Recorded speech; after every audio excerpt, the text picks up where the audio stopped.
You're now tuned into Mpowered Mindz podcast. You got going on with your host, no troubles won't last. Aqeel ash-shakjor. Last always. Are you ready to be empowered? Well then, let's go. It's gonna make you stronger. Whatever it is, it won't last much longer. Troubles won't last. Your trouble won't last. It was nights I couldn't sleep, man, I tossed and turned. Thinking about this next day and these dollars I gotta earn. It's all truth, pimpin'. See, Jen ain't lied. Man, many nights I've been broke. Sometimes I much rather die. Now see, I ain't saying I love it, but I can't fathom the thought and I haven't enough of it. I wanna be. Good evening and welcome to Mpowered Mindz. I'm your host, Aqeel ash-shakjor. And this is season 1, episode 4. Just my type. That's right. You know how we do. As I say, I don't have all the answers, but my answers are based on my working actor experiences. All right. So you don't have to listen to everything I say. Take what you need. That what you don't need, leave it. All right. So you know how we do too. We just gonna get right into it with question 1. So question 1. What's my type? Now, this is a question you more than likely are going to have to answer when you're seeking your agent, or really when you decide to take your acting career very, very seriously, or maybe you're the actor that's seeking to reinvent yourselves. Quick little story. I remember Matthew McConaughey talked about in the beginning of his career, he did a lot of rom-coms. And after a while, he was just tired of doing rom-coms. And then maybe for about a few months, everything just died off. And then the next thing you know, he reinvented himself and say no more. I mean, he's been doing it up since the change, the switch up. He's got some of the most popular vehicle commercials now. And so you need to know what's my type. Now, what you have to understand is when you say what's your type, you have to really be real with yourselves, okay? Now, you are an actor, right? So when you say what's my type, what's my type? Now, for me, I use a lot of my personal experiences that I've had as a former law enforcement officer, retired United States Marine, former educator, former professor, and you know, I'm a pastor in real life.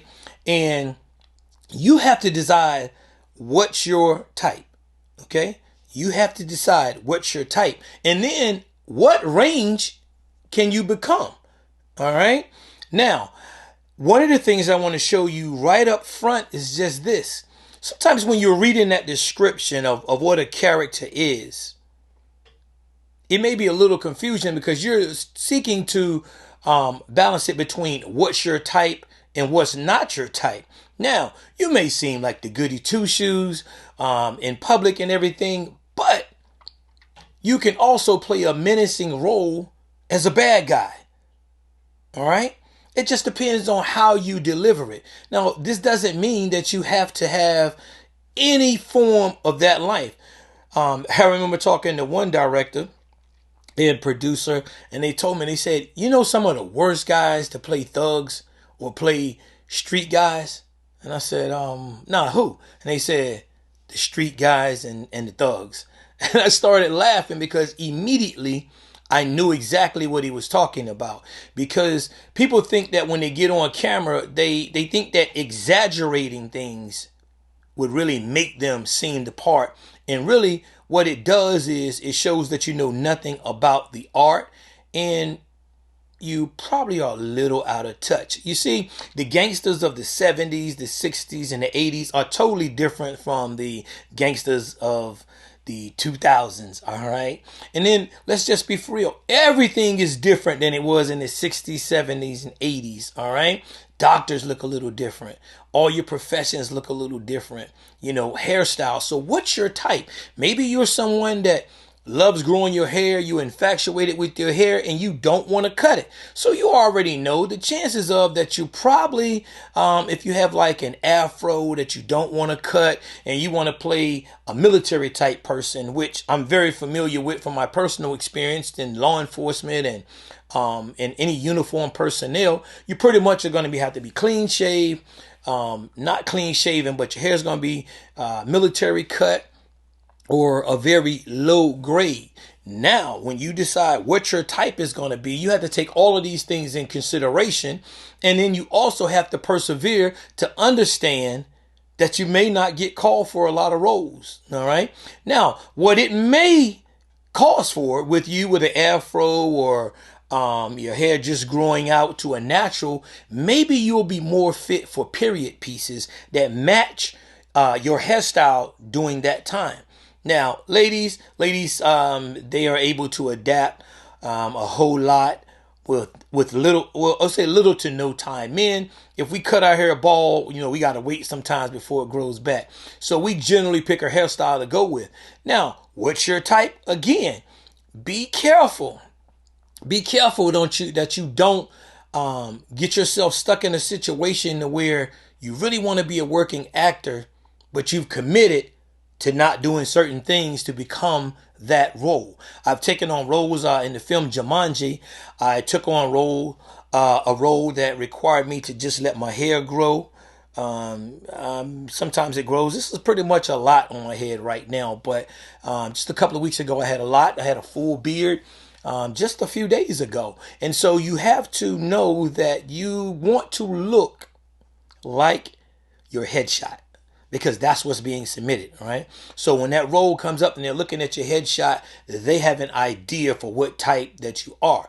Now, in some cases, you are able to say, when you're doing your slate, you are able to say that you are growing your hair and your facial hair and everything like that for a film that you're presently working on, but maybe you're willing to clean shave and you're willing to adjust your hair, even color your hair. So what type?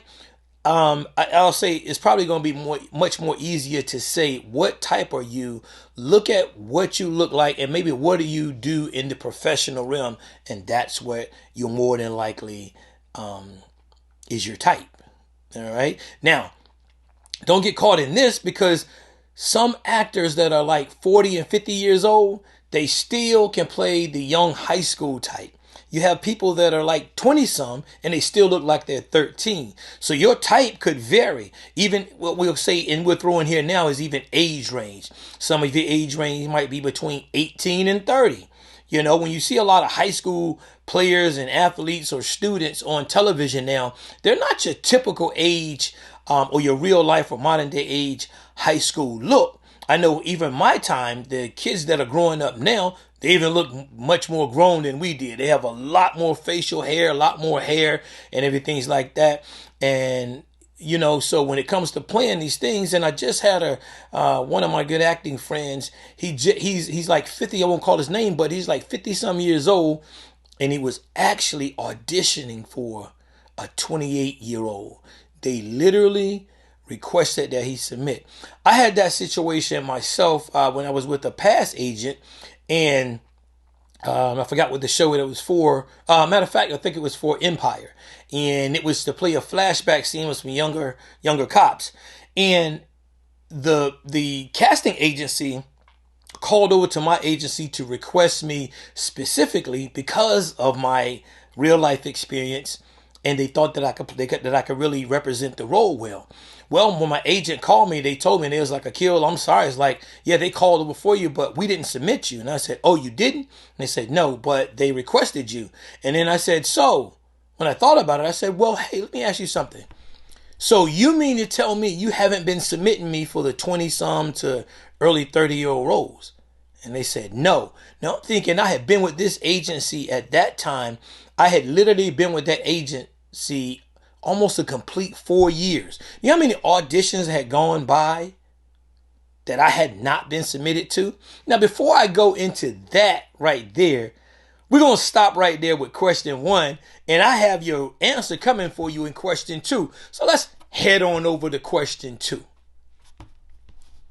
All right, question 2. What roles should I be submitted for? Now, this is going to be a very important question for yourself as you're self-submitting and your agents or managers are submitting you for roles. Now, we know that as a working actor, there's generally 2 primary sites or networks that you should have. And then there's possibly a third one depending on your location. So the first I want to say is actors access. All working actors or desiring or aspiring actors should have an actors access account. The next, you should have a casting networks account. And then generally, if you live in LA, then you can use Backstage as well. A lot of actors have gotten a lot of leads and breakdowns from those particular networks. Now, what role should I submit for? Now, think about this. When you see the role, there comes a role description of what the role is going to be doing. But first of all, it has a description of the role. It tells you if they're like 5'11", they're overweight, maybe 6'10" or 6'9", overweight, slender, cut, athletic fit, white, black, Asian, Somalian. It tells you all that you need to know.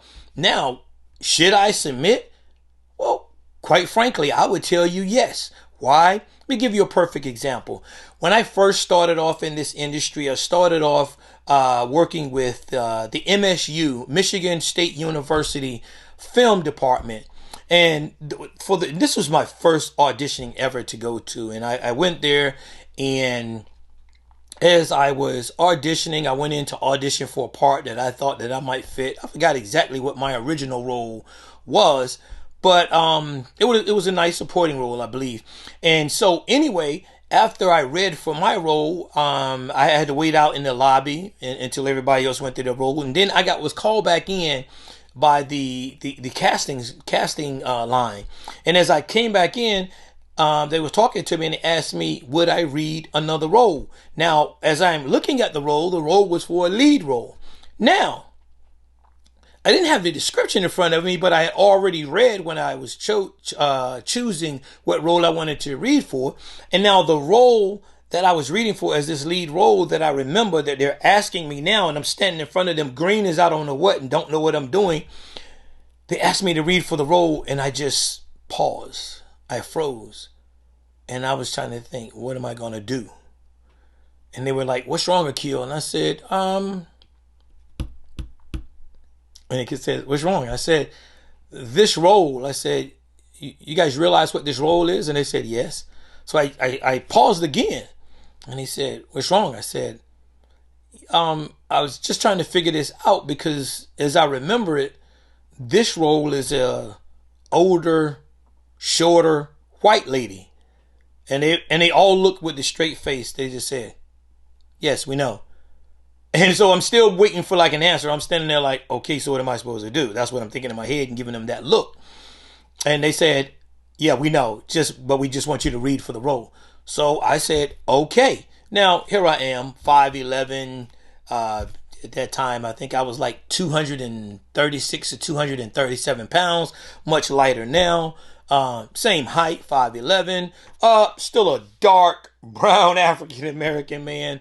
And here I am reading. And at the time, I even had a full beard. And I'm supposed to be reading for this elderly, I believe it was like maybe 50 to 60-year-old, older, shorter, maybe like 5'1", 5'2", 3", white lady. And I'm reading, but I'm not reading with all the confidence. But then they asked me to read it again. And then on the second one, I just said, okay, Aqeel, just go ahead and read. So I went on and read. Everything was fine. When I finished, they said, thank you. And about a week later, I got a call, and it was the casting director. And they said, Aqeel, we want to hire you. And I'm thinking, okay. So I was like, hey, great. I'm excited. I'm going to get, my first film, basically almost a short film. So I said, great. What role? And they told me the role of Leslie Roberts, which was the lead role. Remember, this little 5'3" or whatever, older white lady. So I said, so what are we going to do? No, at the time, I really didn't have any knowledge because I was green. And they said, no problems. We're rewriting the script to fit you. I said, wow. And that opened my eyes. So what's my type? My type is what I can play. Maybe you are just convincing enough to make the writers rewrite their script. Now, when we had the Q&A after the premiere of the film, some people were asking, like, is there anything else you can share? And, you know, I stood back there hesitating, wondering, should I give him this information? And then, you know, because I was a little nervous, didn't want anybody to trip. But then I just said, forget it. This is our time. And I said, okay, in this Q&A, I said, well, you guys might not believe it, but my character originally started out as about a little short, older white lady. And the theater erupted. And everybody was like, I mean, you had white, black, everything in there. And they were like, no way. There's no way in the world your character could have been played by an older white lady. And short at that. And so the writers and everybody came forward and they discussed it and said yes. And people still say they couldn't believe it. But what I thank God for doing is that I was able to sell it in my acting